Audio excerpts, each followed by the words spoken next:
everybody, my name is Viable, and yes, this is a very different video from my previous one. I'm not really gonna sugarcoat it. The Minecraft series didn't really feel like what I wanted to pursue, and after that, I kind of had no idea what to do for content creation. But I was playing Roblox like a few months ago, or like 2 months ago. I found this game and I just immediately fell in love. I got addicted for weeks on end. I mean, it's been 2 months and I'm trying to make this video. So if you don't know what I'm talking about or the game that I'm talking about, it is called The Violence District. It's an asymmetrical game where 5 survivors need to repair generators in order to escape. There's a killer on the loose to stop the survivors by all means necessary, but survivors can use various items to aid them in a trial, as well as perks that have certain passive effects in a trial. A trial is basically a match. Killers can also use their own unique perks in a trial. For this video specifically, I will only be focusing on the survivor side because genuinely, most people who play this game are absolute dog shit. I'm sorry, like it's actually insane. But hopefully this video will make you less dog shit. So we'll start with the basics and then move on to perks and item usage and such. So first topic, we have generators. So of course the main objective is to repair generators. Now before we get into the nitty-gritty of things, I'm going to tell you something very important. If you are being chased by the killer, then you are completely fine not doing a generator. But if you are not in a chase, if you are not being chased by the killer, then you need to be doing a generator. There's no in between. You can't be just fucking running off, dilly-dallying, fucking jerking off in the corner, alright? You need to be doing something. Anything. Healing your teammates or a generator. Or maybe trying to save the survivor that's in chase. But anyway, the reason I want to tell you that is because I've seen so many players do that shit, and it kind of gets annoying because I mean your teammates aren't doing shit, and you're supposed to be repairing generators. And the whole reason people go into chase is to let their teammates do generators. So I just want to get that out of the way. If you really are that scared of the killer coming up on you, then just go to a gen that's far away from the killer being, the player being chased, honestly. That's about it. Now, when you're repairing a generator, there will be a little pop-up in the middle of your screen that shows up occasionally, which is basically a little minigame called a skill check. This is to gain more repair progress. So if you go out of the intended area of the skill check, the generator will blow up and you lose progress. If you want to get even more progress, then you'll want to go for the little white area at the beginning of the black area. That's just if you want way more progress than, well, not way more progress, but just a bit more progress than you're already getting. If the generator does blow up, then the killer will know your location at that point. Okay, another thing though, if the generator does blow up, it will continue to lose progress, so be mindful of that. So if the killer's chasing you, you know, you can do all that, but if you were repairing with someone, the generator blows up and then the killer goes for that person instead of you, you should probably get back on that generator and stop it from regressing. Moving on, we have pallets. Now, this is another strong topic, and I want to make this very fucking clear. Do not, and I mean do fucking not, drop these at the beginning of the game all fucking willy-nilly. Holy, I've seen so many fucking people do this shit and it's pissing me off because these are used to stun killers. They are a one-time use. They are a limited resource. It literally says in the game description and when you're loading into the game as a tip. Okay. Now, when you drop it onto a killer, they will be stunned. So if you're being chased by a killer, I would recommend going to a pallet. That way you can stun the killer. That's only if the killer is, or if you drop it right on the killer. But after it's dropped and the killer does break it, that means it's gone for the whole trial. You can't bring it back, you can't use it again, or anything like that. There are other pallets on the map, so I would recommend going to another one if you're still being chased. But if it's broken, then it's gone. Now, if the killer does break the pallet, then I would recommend going to another pallet or vault. Maybe something you can keep looping, like I said before. That's only if the pallet breaks. But even if the pallet is still there, I would make sure that you keep a safe distance from the killer. Mind gaming is, you know, a pretty big thing for looping, so I would recommend familiarizing yourself with that. Other than that, I have one more thing that I need to tell you. If you see a survivor down and they're right on a pallet or under it, you might want to stay nearby them, because if the killer picks them up and the killer is right on the pallet, then you can drop the pallet onto the killer and save the person who is being picked up.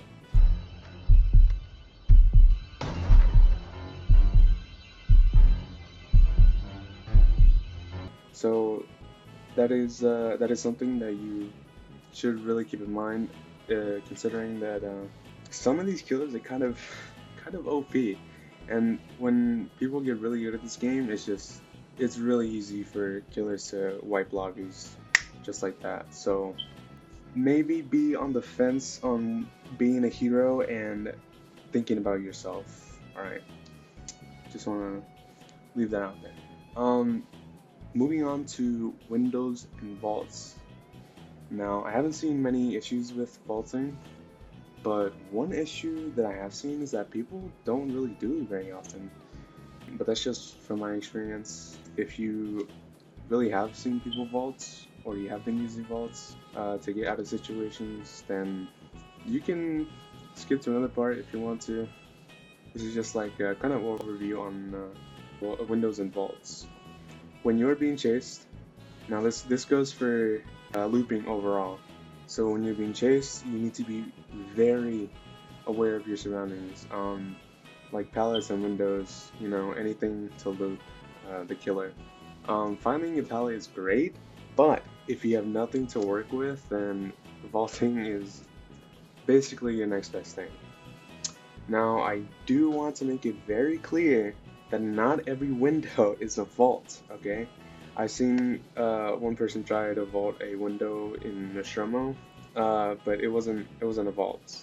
It just led to the outside of the ship, and of course, we're not a space, so that's probably gonna kill you.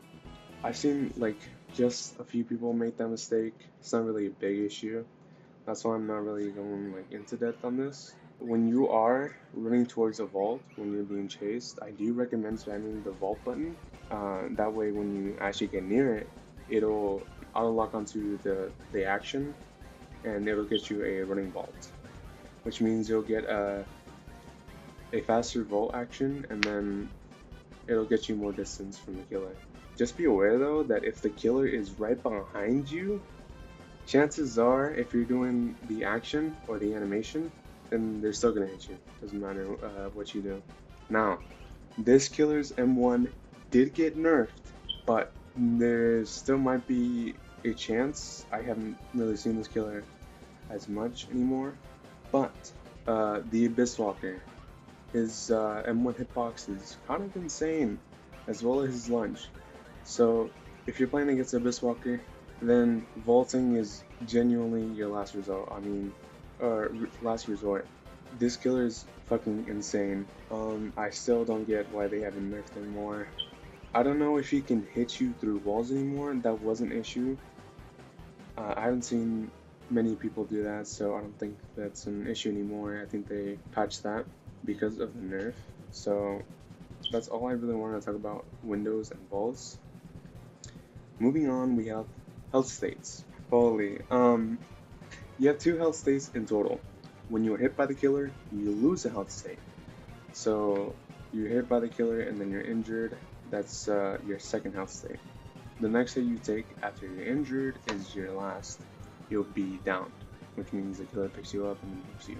Something that I want to make very clear, again, because people genuinely don't do this sometimes.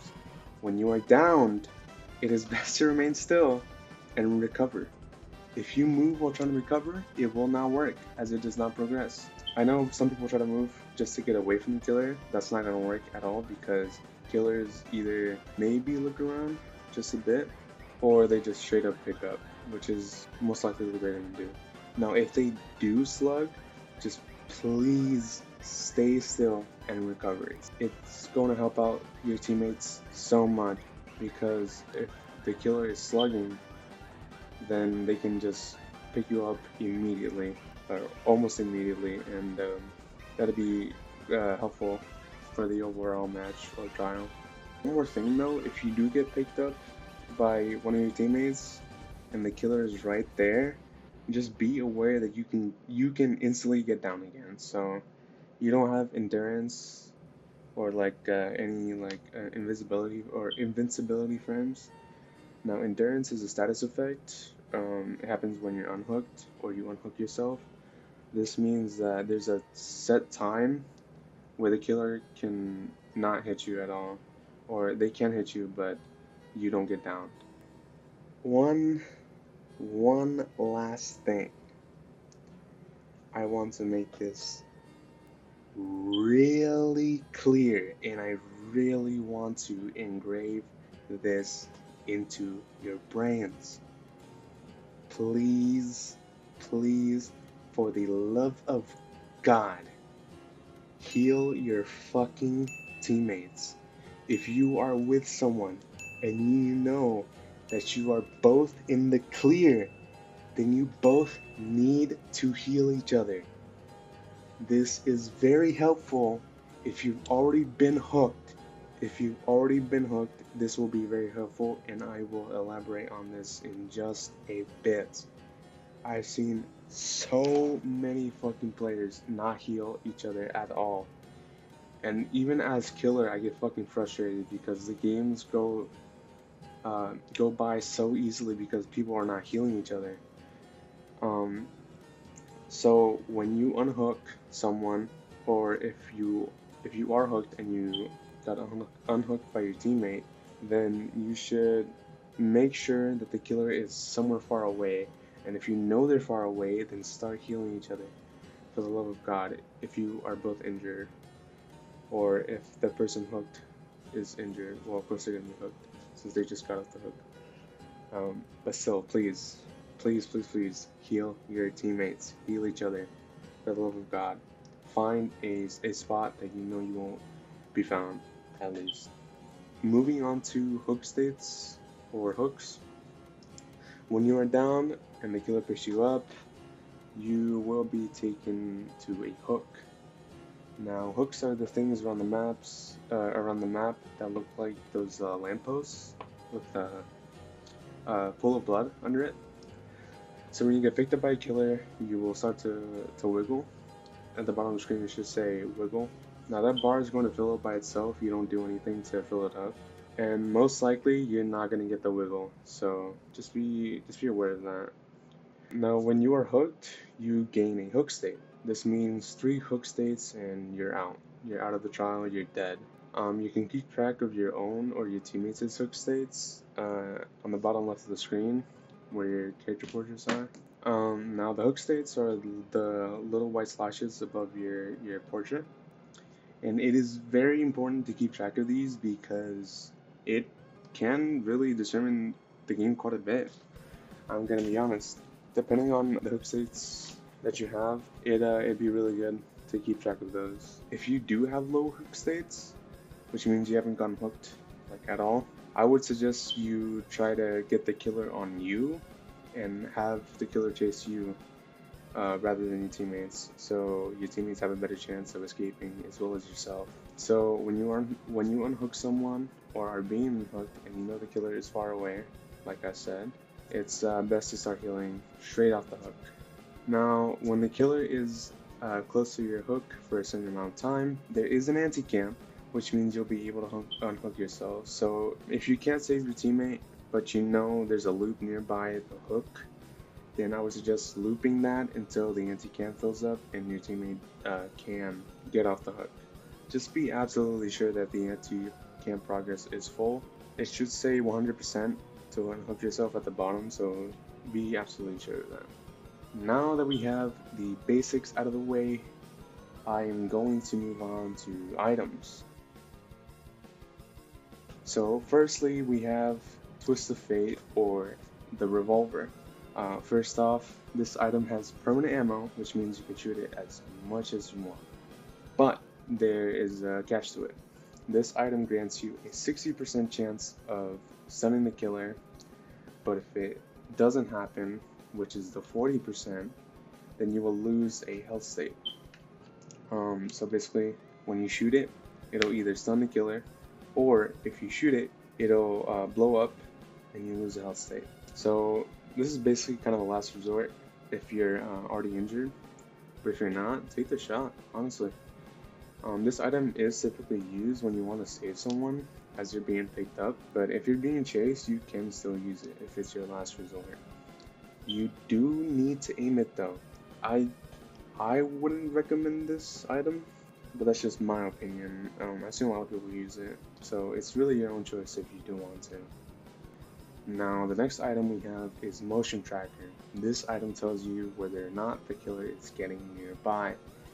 When the item beeps faster, then the killer is getting nearer. So, I've never personally used this, but if I did, I would probably use it to see if I'm in the clear to do a gen, or I'm not sure where the killer's location is. I have seen a video on how to use this item, so I would recommend checking that out. I'll post it in the description, so might as well.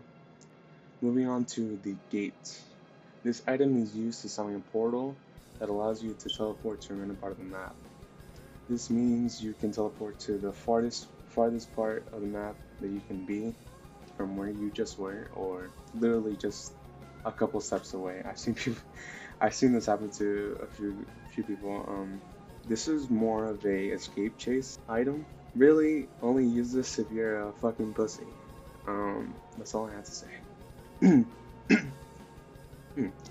Next, we have the flashlight. This item is by far, well, not even one of the most items, or one of the most popular items in the game now. I haven't seen much people use it, but it's still around here and there. So this item can be used to flash or blind. It can be used to blind the killer as long as the light is shining at their face. So when a killer is picking up someone, and you want to save the survivor that is being picked up, then you can use the flashlight to blind the killer. This then causes the killer to be stunned and drop the survivor. I'll be sure to show a demonstration.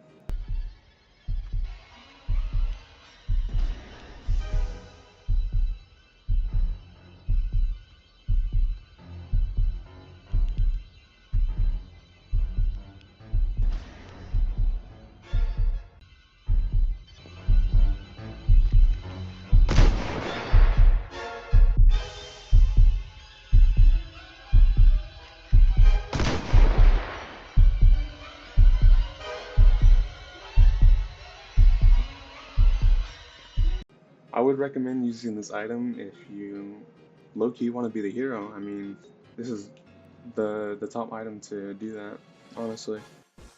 Moving on, we have the bandage. This item can be used to fully heal yourself if you're down on a health state. I would recommend finding a safe spot first and then heal. It takes 20 seconds to fully heal yourself, as long as your bar is all the way at the bottom, like none of it has progressed.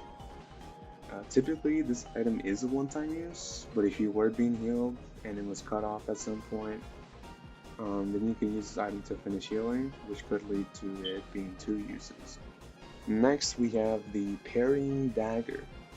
This one is a very popular item, and I use it myself as well because it is very useful at times.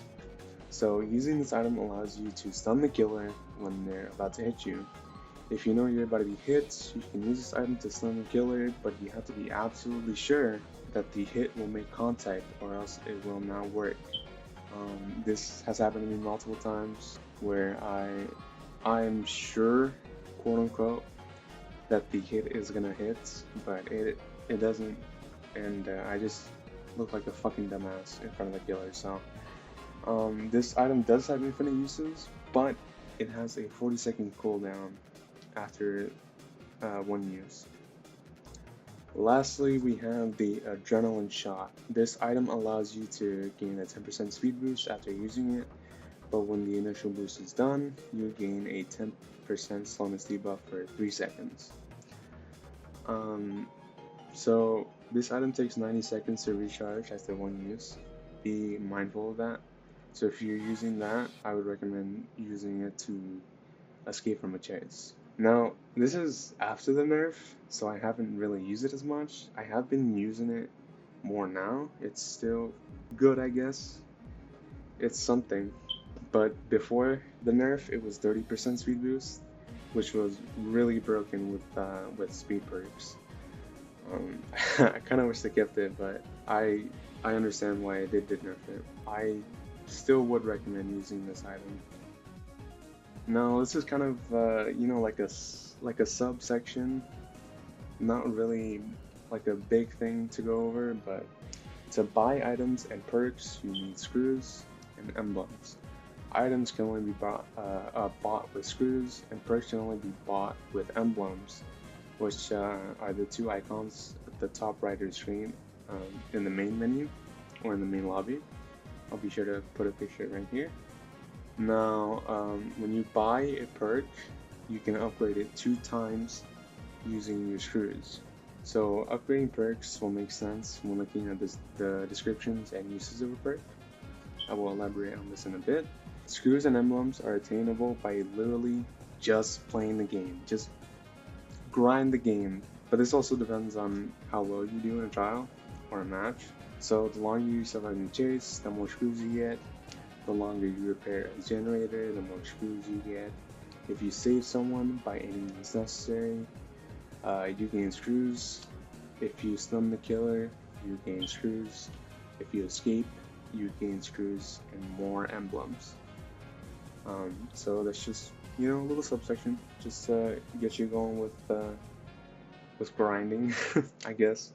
If you really do want to, you know, invest time in this game, then I would suggest, you know, getting better and better. That way you can get more screws and emblems. Now, for the last topic of this video, I will be going over possibly the best perks in the game right now, and various builds that you can use.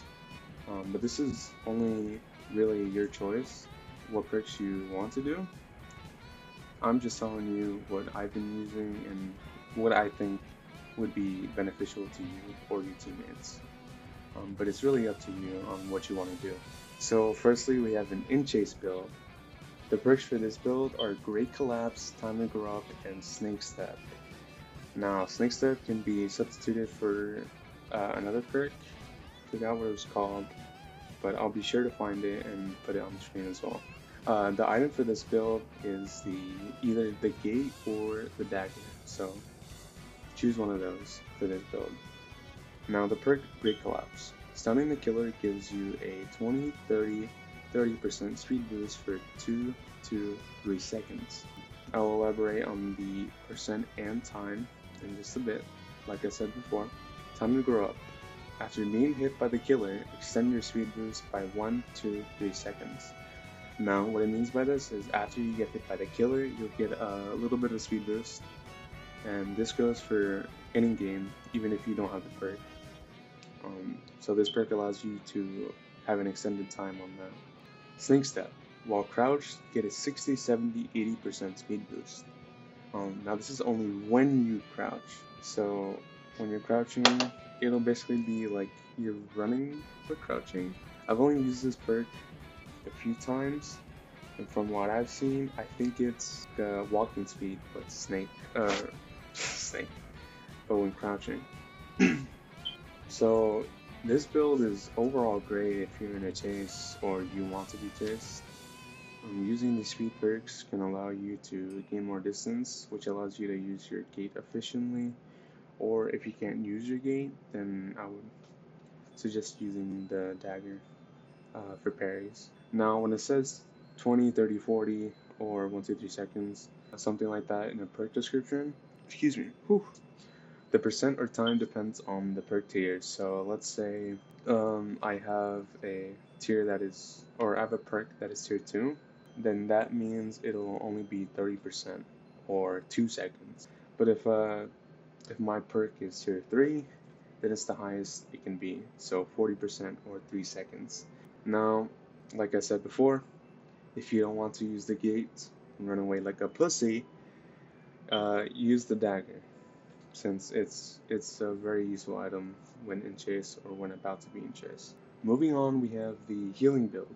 The perks for this build are Expansive Decor, Pacifist, and Grab My Hand. The item for this build is the Flashlight. Expansive Decor, 10, 15, 15 healing boost, but it gets lower by 5.54% each time you get spiked up to a 92%. Now, I don't fully know what this means, even though I've played multiple games with this perk, but I would assume that the healing boost is, faster healing progress. But each time you get hooked, that boost gets lower. Unless I'm tripping, I got no clue. But moving on, we have Pacifist. Healing efficiency increased by 5, 10, 15%, but generator repair progress or speed is reduced by 5%, which means you would rather heal faster than repair generators faster. This is definitely a good perk for people who want to be support. Moving on, we have Grab My Hand. Unhooking a survivor, it fills their healing bar by 30, 40, 50%. What this means is that when you hook a survivor and you start healing them, their bar will already be progressed, which means it'll be a faster healing, basically. Just keep in mind, there are skill checks when you are healing. Just keep that in mind. This build is more of a build that you'd use if you know you won't get hooked as much and you would like to be the hero. All of these perks give you healing boosts and can help you heal more efficiently. Lastly, we have the speed build. The perks for this build are Perfect Landing, Group Project, and Time to Grow Up. The item for this is the Adrenaline Shot. Firstly, we have Perfect Landing. When landing from Great Falls, your recovery speed is sped up by 75%, then grants you a 50% speed boost for 5 seconds. After usage of this perk, you suffer the winded status effect for 60, 50, 40 seconds. To this day, I still do not fucking know what the winded status effect is, I'm gonna be honest. After I use this perk, it feels like I don't even get affected at all. Genuinely. Moving on, we have Group Project. This increases the repair speed by a stackable 3, 4, 5% per other survivor repairing with you, up to a maximum of 9, 12, 15%. This means the more people repairing the generator, the faster it is going to be. Now, this happens regardless if you have the perk or not, but if you have the perk on, it's going to be way more faster. Lastly, we have Time to Grow Up. Now, we already went over this, but let's do it one more time. As you're being hit by the killer, extend your speed boost by 1, 2, 3 seconds. If you want to move around the map more, I would recommend this build, honestly. As well as in chase, like we already have an in chase build, but this is one of my favorites. The group project perk is more of a gen rush type of situation.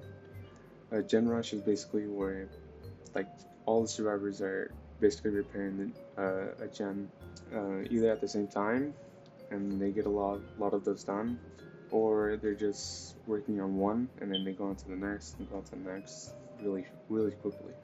If you want to use another sweet perk that you think is better than some of these perks, then by all means go ahead.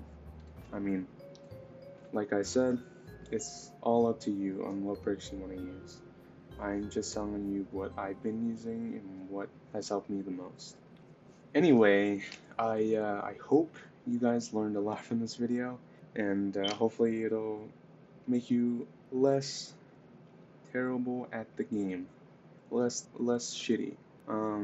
So I really hope you are better in your future endeavors. I wish you all luck, and I pray that you all have a great day. Toodles!